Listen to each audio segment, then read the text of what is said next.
আপন বক্ষস্থল এই তীব্র বাণ থেকে।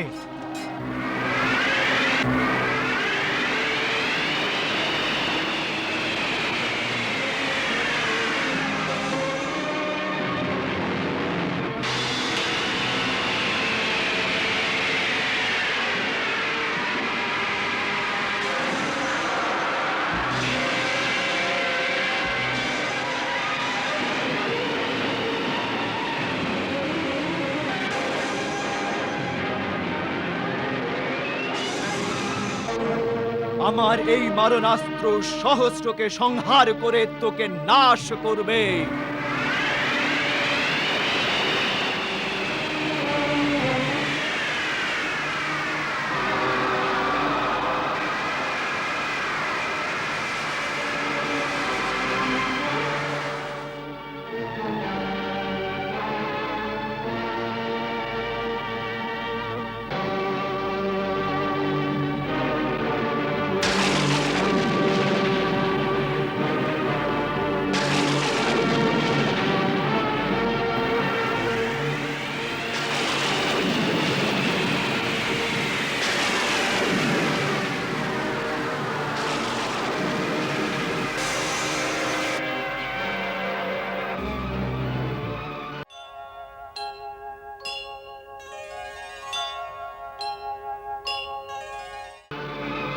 অঙ্কপন্থ অস্ত্রের দ্বারা শুকনো পাতার মতো সমস্ত সেনারা ঝরে পড়বে।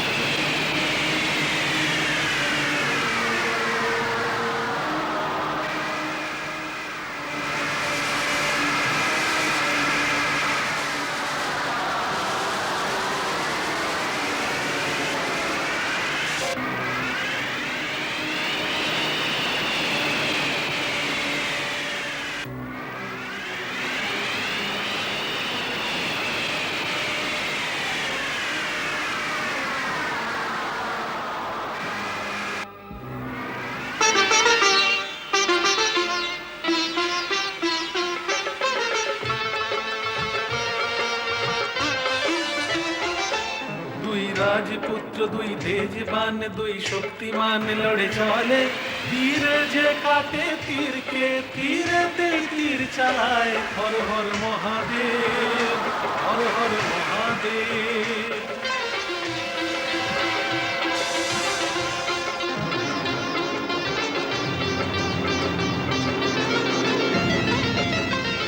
সেই মহাপ্রতাপী মেঘনাদ যতই অস্ত্র চালিয়ে যায়, যতই অস্ত্র চালিয়ে যায়, উত্তর থেকে আসা লক্ষণ সবেরই উত্তর দিয়ে যায়, সবেরই উত্তর দিয়ে যায়। কেউ ক্লান্ত নয় দুজনেরই, কেউ পিছনে পা হটায় না, পিছনে পা হটায় না। এই মহাসমর প্রতিবারেই আরো ভীষণ হয়ে যায়, আরো ভীষণ হয়ে যায়। বাণের থেকে বেরোয় আগুন, কখনো বা জল ঝরে, তীরে যে কাটে তীরকে তীরেতেই তীর চালায়। হর হর মহাদেব, হর হর মহাদেব।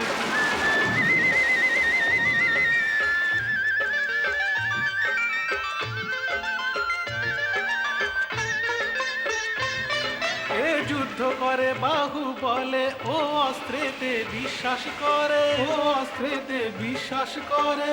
রামচন্দ্রের জয় বলে, ও রাবণের জয় গান করে, ও রাবণের জয় গান করে। হাসেন রামরণ দেখে সকলে, চমকায় লক্ষণের তীরে, চমকায় লক্ষণের তীরে। এই মহাসমরে সেই যেতে যাকে ভগবান জয়ী করে, যাকে ভগবান জয়ী করে। নিজের সম্মানের জন্যে দুজন প্রাণের বাজি খেলে, তীরে যে কাটে তীরকে তীরেতেই তীর চালায়। হর হর মহাদেব, হর হর মহাদেব, হর হর মহাদেব, হর হর মহাদেব।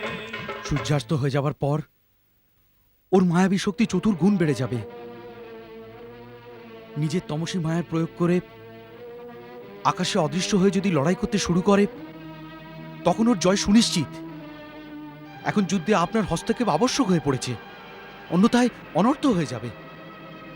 লক্ষণী সাহায্যের জন্য আপনি যান রঘুনন্দন।